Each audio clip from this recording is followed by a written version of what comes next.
வந்து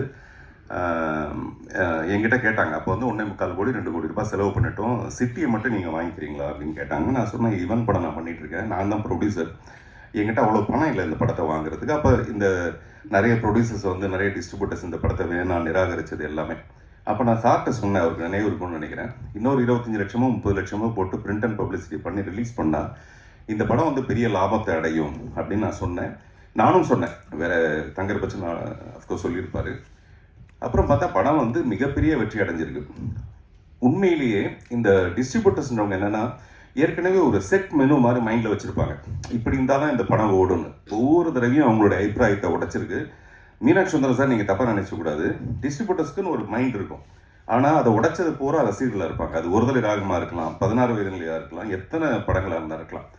ஆனால் இப்போ மீனாட்சி சுந்தரம் பேசும்போது சொன்னார், அவருடைய வேட்டையாடு விளையாடு 96, நான் சொன்னேன், ரொம்ப அழகாக அதை சொல்லி தொகுத்து கொண்டு வந்து அழகில கொண்டு வந்து சேர்த்துருக்கீங்க. பிகாஸ் அது ஒரு ஸ்ட்ராட்டஜி, அது கரெக்டான ஒரு ஸ்ட்ராட்டஜி. அவருடைய கருத்து கணிப்பு மிக சரியாக இருக்குங்கிறது, இந்த படமும் அந்த மாதிரி வெற்றி அடையணுங்கிறது. ஸோ மிஸ்டர் உதயகுமார், அவருக்கு பின்னாடி அவருடைய குடும்பம். நிஜமாகவே ஒருத்தர் வந்து ஒரு நல்ல விஷயம் பண்ணணும்னா அதுக்கு பின்னாடி குடும்பம், முக்கியமாக மனைவி. அந்த மனைவி நினச்சிருந்தாங்கன்னா நிச்சயம் இந்த படத்தை திருப்பதியிலே மூட்டை போட்டு முடிச்சிருக்கலாம் திரும்பி வரும்போதே.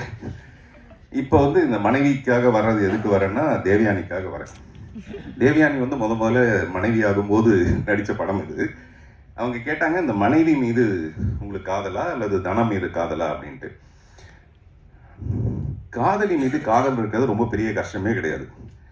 காதலிங்கிறது என்னன்னா, அவனுக்கு கிடைக்காத ஒரு விஷயம். தோற்றுப்போன காதல் எல்லாமே தெய்வீக காதல் தான்.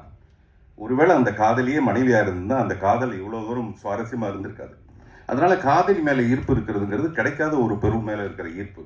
ஆனால் மனைவியாக வந்ததுக்கப்புறம் அந்த மனைவி தன்னுடைய குடும்பத்தில் இருக்கிற கஷ்ட நஷ்டங்களை எல்லாத்தையும் பார்த்து, அப்புறம் கணவனுடைய ஒவ்வொரு ரியாக்ஷனும் ஒரு மனைவிக்கு நல்லாவே தெரியும்.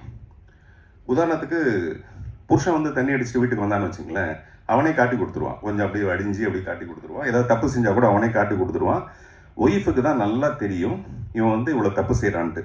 எனக்கு தெரிஞ்ச ஒரு பெரிய நடிகர், ஒரு ஆக்ஷன் நடிகர், அவர் ஒரு தடவை சொன்னார், நான் ஸ்மோக் பண்ணுறது என் ஒய்ஃபுக்கு தெரியாது அப்படின்னாரு. நான் சொன்னேன், அவங்க தெரியாதமாக நடிக்கிறாங்க, தெரிஞ்சால் நீங்கள் என்ன பண்ணுவீங்கன்னா, இப்போ டாய்லெட்டில் போய் அடிக்கிறதுக்கு பதிலாக இப்போ ஹாலில் உட்காந்து ஸ்மோக் பண்ணுவீங்க. அதனால் நீங்கள் மட்டும் இல்லை மனைவியாக நடிக்கிறது, எல்லா மனைவியும் நல்லா நடிப்பாங்க. ஆமாம், எல்லா மனைவியும் நல்லா நடிப்பாங்க, அவங்களுக்கு தெரிஞ்சதெல்லாம். இப்போ இதே சண்முகத்தோட காதலை இல்லாமல் இது எல்லாரும் என்கிட்ட கேட்டது, அந்த மனைவிக்கும் ஒரு காதல் இருந்திருக்கலாம் இல்லையா? அவங்க சொன்னா சண்முகம் என்ன இருக்கிறது இல்லையா? எல்லா மனைவியுமே இல்ல நான் சொல்றது உங்களுக்கு இல்ல, வளர்மதிக்கு இல்ல, வளர்மதி இல்லம்மா, எல்லா மனைவியுமே அவங்களுக்கும் இந்த மாதிரி ஒரு வயசுல காதல் வந்திருக்கலாம். அந்த காதலை வந்து சொன்னா சண்முகம் தாங்கி இருக்க மாட்டான், அவ்வளவுதான், நொறுங்கி போயிருப்பான். ஆனா இது எல்லாத்தையும் சமாளிச்சுக்கிட்டு கணவனுக்கு ஏற்படுற எல்லா விஷயத்தையுமே அவ வந்து சமாளிக்கிறான்னா அவதான் மிகப்பெரிய ஒரு விஷயம்.